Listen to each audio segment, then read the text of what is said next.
Giêsu bắt đầu na ai xin mi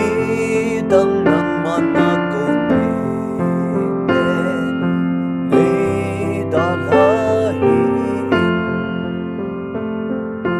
Giêsu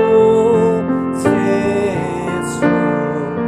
bắt đầu nao mai man mi đăng na cô tê ni đã lại na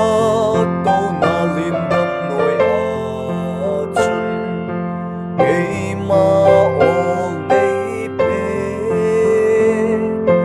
chú ana vợ chơi là sang e lung xịt